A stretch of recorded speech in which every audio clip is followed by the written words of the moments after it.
So look at this kid. He's 19. He's going to prison for the rest of his life. And I want all you cool dudes to think about this.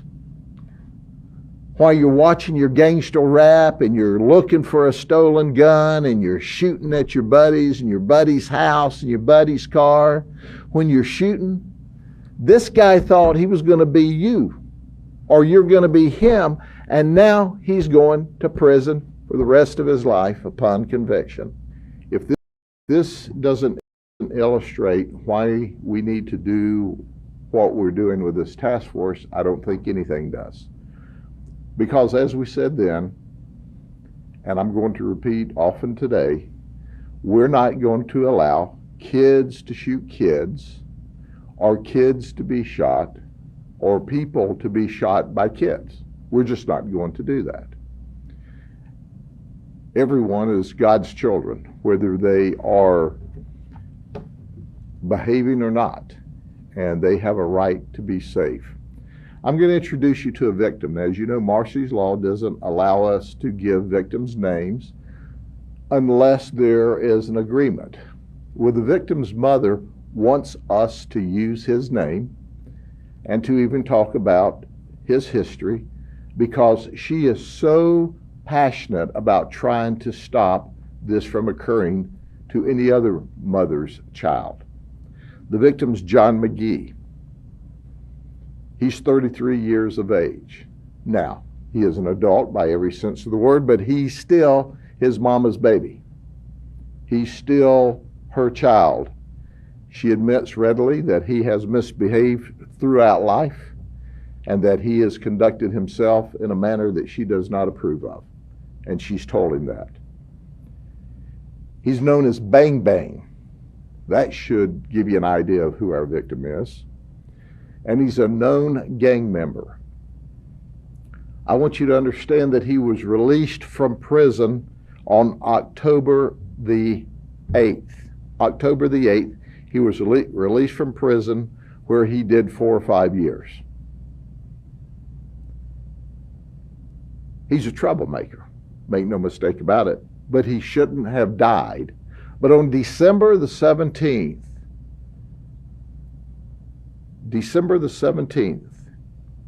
just more than 2 months after he was released from prison, he was shot in the back.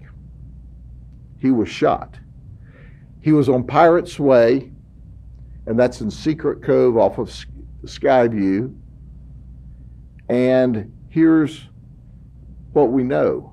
When he was originally shot, went to the hospital, he was expected to recover. We started the investigation.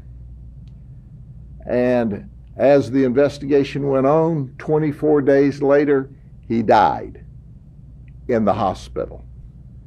Now, some of you may say, well, what kind of hospital care was that? They were giving him the best hospital care.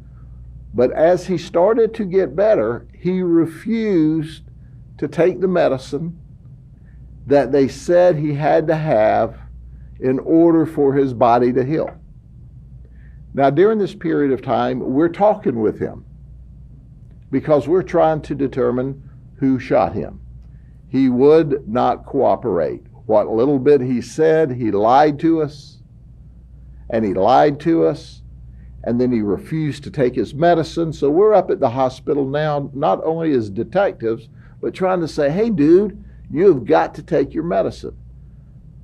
He was going to get well and go back and seek revenge on his own against this other opposing gang member. That's right. What we believe is he wanted to take care of it himself. He didn't want that gang member locked up, because if he was locked up, he couldn't get to him. So he begins to decline over this 24 days. And the sicker he got, the more he refused the medicine, the more we talked to him. He took to his death the person that shot him.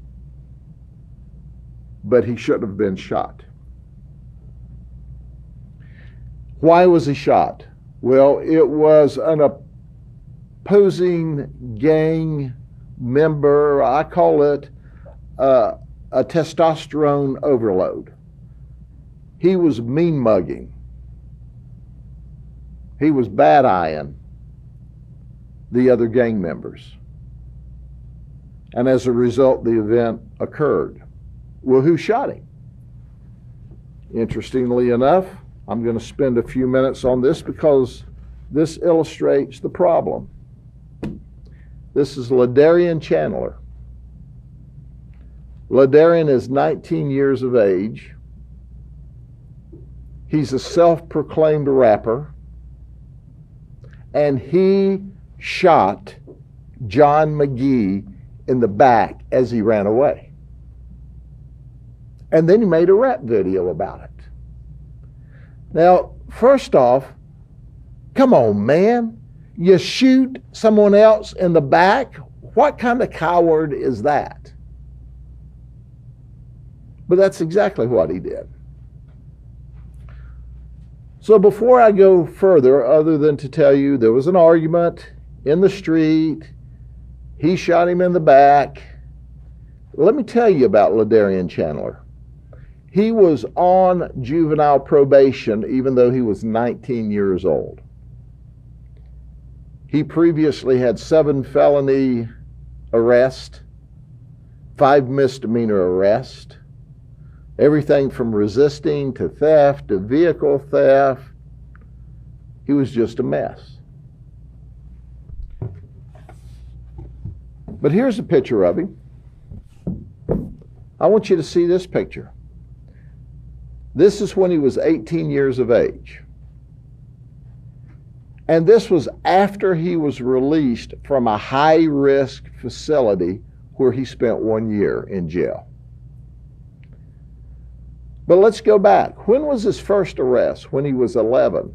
Then he was arrested when he was 13, 14, 15, and 15, and 17. The Department of Juvenile Justice, who I often say has a difficult time telling a child the difference in a child committing childish acts that are criminal and a hardcore criminal as a juvenile. This was a hardcore criminal as a juvenile, but to DJJ's credit, they had him in detention, incarcerated on 3 different occasions. The first time for 1 month, that didn't do any good. The second time for 2 months, that didn't do any good. The third time for 12 months. That didn't do any good.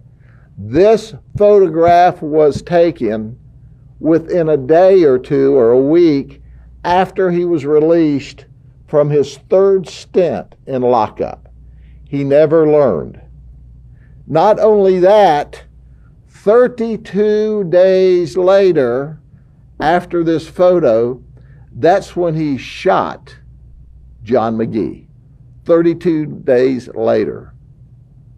Did I mention that this bad-looking dude, and he was bad and mean in the streets when he had a gun, because he would point it, he would threaten, he would shoot. This is only the times we know about. We don't know about the drive-bys and the shootings that never got reported to us, because a lot of times they don't talk. Most times they don't talk. We don't know about all of those times, but what we know is despite the juvenile justice system effort to the contrary, this is what he looked like the week after he was released, and 32 days later he shoots John McGee, who subsequently dies. Now, let me give you some background.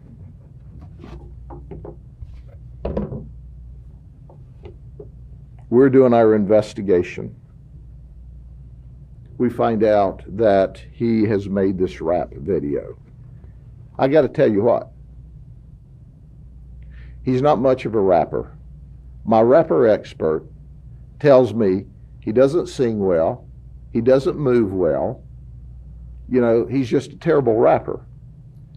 But he's a stupid rapper because, you know, he not only makes him a rap video about shooting somebody, he admits shooting the guy in the back. I'm a coward rapper. That's what I am. If you don't believe me, watch me shoot the guy in the back. What is that all about? I got lots of stuff I could talk about that. But my rapper expert is one of my detectives who loves rap music, and he's into it, and he self-proclaimed, kind of like the rapper, that this was one of the worst rappers he's ever listened to in his entire life. So we investigate further, and nobody in the neighborhood knows anything. You go to one of these scenes, there's 200 people in the parking lot, and you talk to them all, and they all just got out of the bathroom. I was in the bathroom when that happened. 200 people in 20 bathrooms. It's crowded, but that's where they are. But we started making arrests. And as we started making arrests, we even arrested a mama along the way.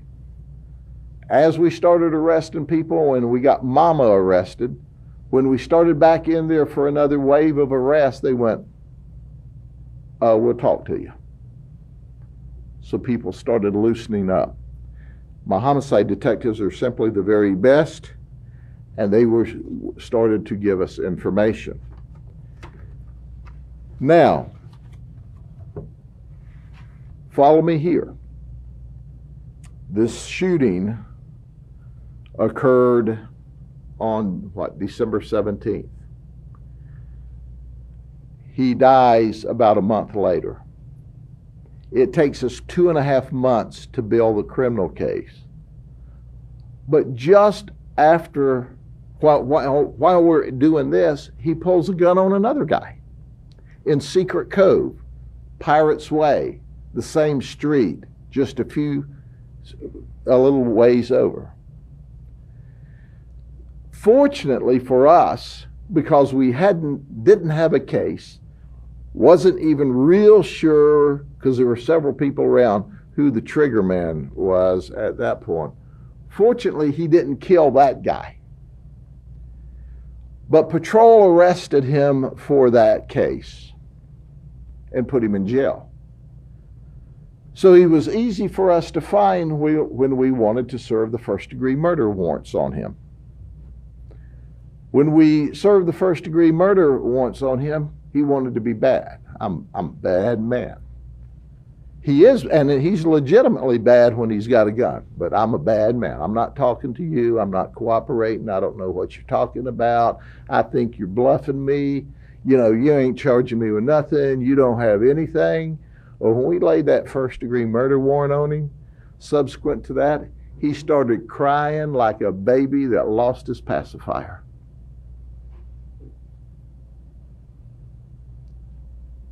And ostensibly, his gun was his pacifier.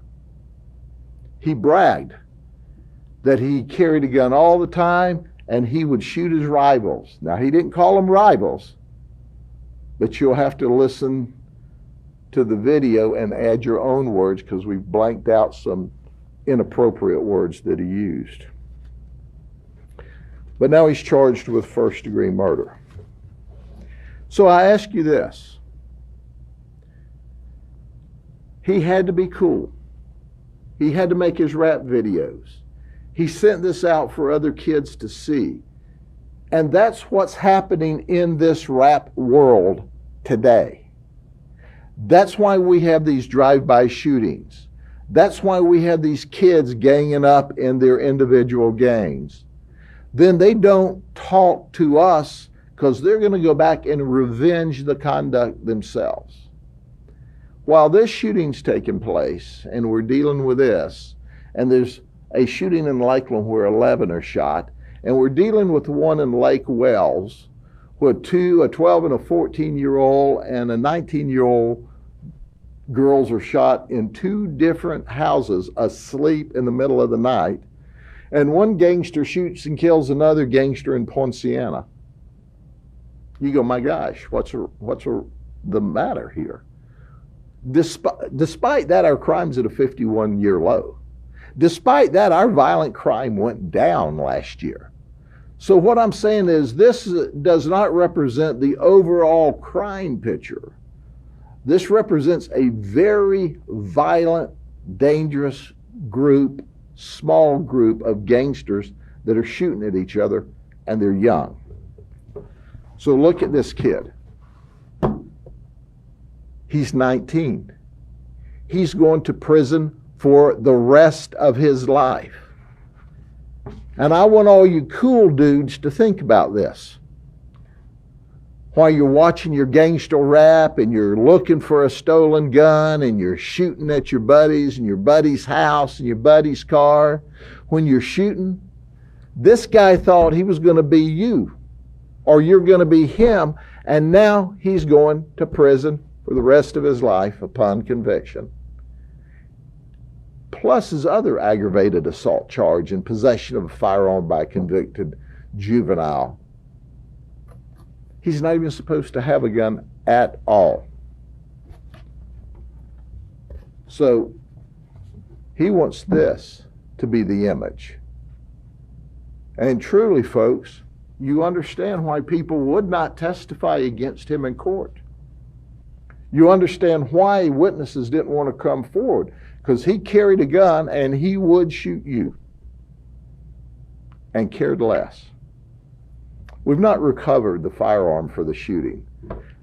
We like to tell folks, hey, we'll pay $500 for a felon with a firearm. Call Crime Stoppers, 1-800-226-TIPS. But we want the gun. We want the gun that's being pushed around. We know it's being pushed around.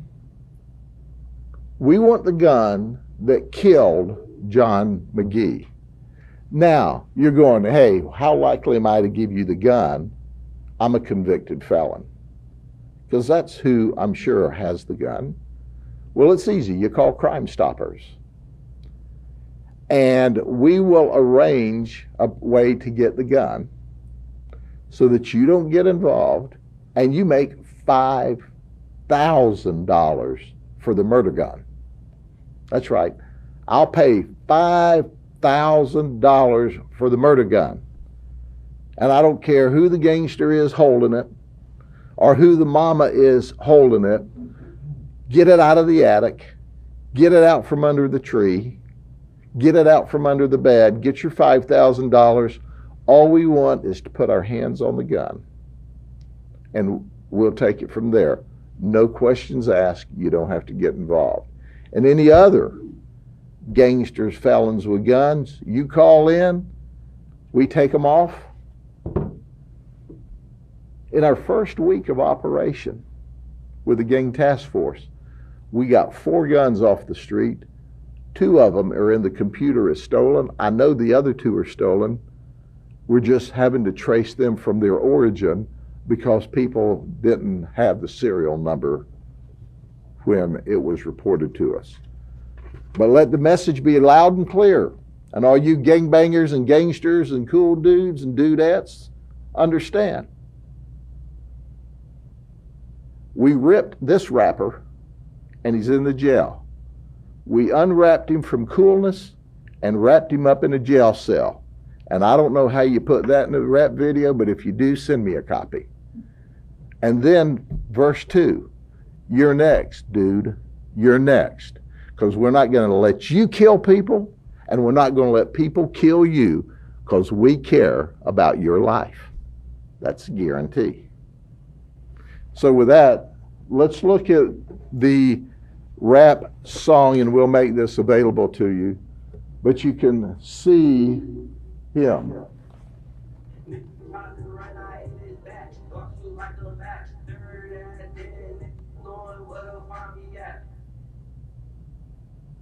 Guns. All guns. Play that again.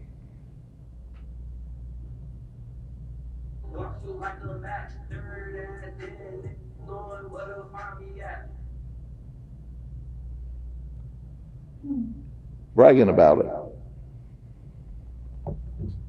Any questions? So the evidence you have against Chandler seems really is the fact that there's parts of that rap video that weren't publicly known. That's part of the video. At the time he made that video, only the shooter would have known he shot the guy in the back. And we have lots of other evidence that we're not revealing here today. And then another question, it strikes me that the victim had a mother who cared about him, didn't want him in that life anymore, and we have this 19-year-old kid who's young. You know, how does the gang task force try to get young people, young kids, not to go into this?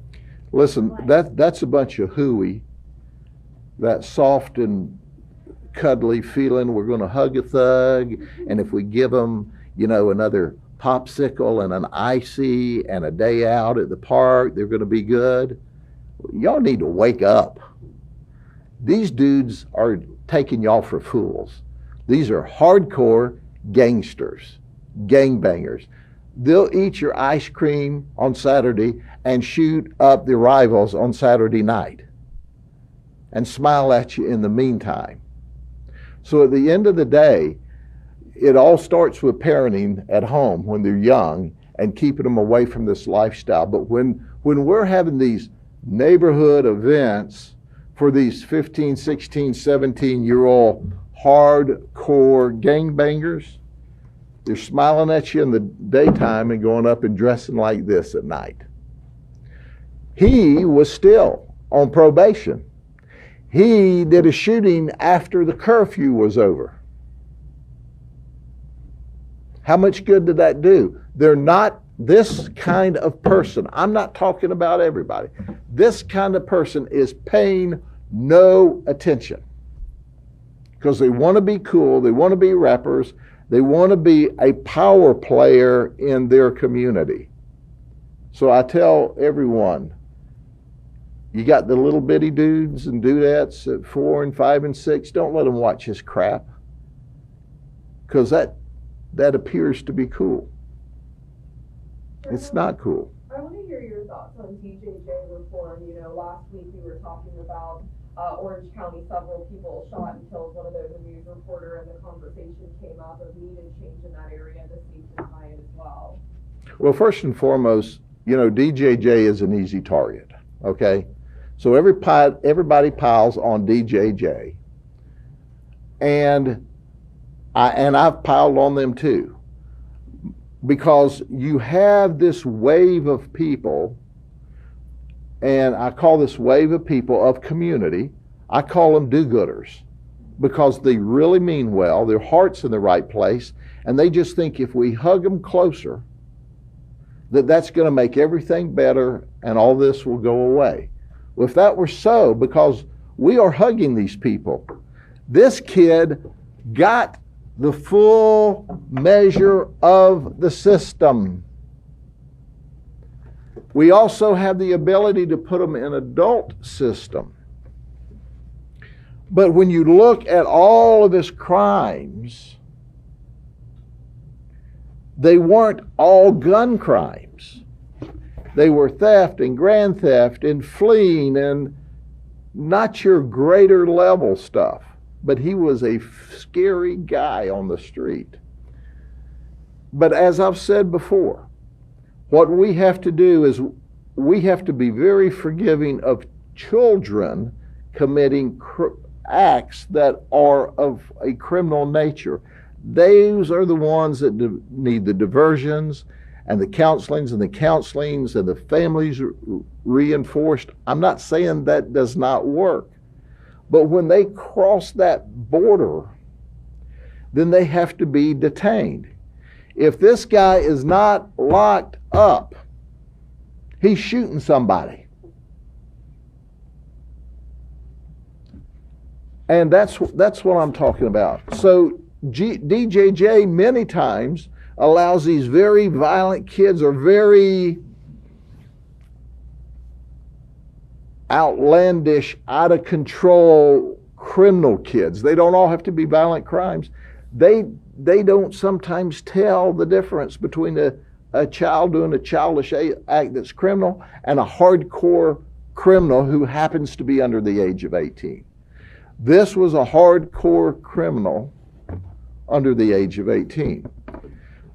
But if you look, our state attorney is great about filing adult charges, but he just meandered through the system and never got above what should have been controllable.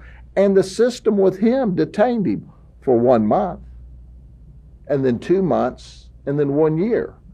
What would have happened if we'd had started out with a year program and then went to another year program and then went to another year program? You see, he might not have been out to commit this crime, because you can still be held under juvenile sanctions up until the age of 24. But now he gets out at 18. He does not have a high school education. He has no proclivity to work, because he's just going to do rap videos and sell dope on the street corner and run with the dudes and be cool. And now he's facing the rest of his life. Now, I can go back sociologically and say, well, what environment did he have when he was 2 and he 3 and he was 4 and he was 10 and he was 12? And I'm not saying that doesn't need to happen to try to stop it in advance. I'm not against that. But when he got to this level, he ain't eating no more ice cream with y'all. I'm just telling you. He's not eating any more ice cream with you. But he's still a 19-year-old kid that now has taken a life. And that's why Mrs. McGee, or John McGee's mama, allowed us to use his name. She said, I don't want any more mamas to lose their children. And I'm appreciative of her, and I'm sorry for her. I'm sorry for this kid's mama. But she's thuggish too, if this is, or either the friend's mama's thuggish, I forget which one of them. But when you raise your kid, or don't raise your kid, the streets will raise your kid. But it'll be violent.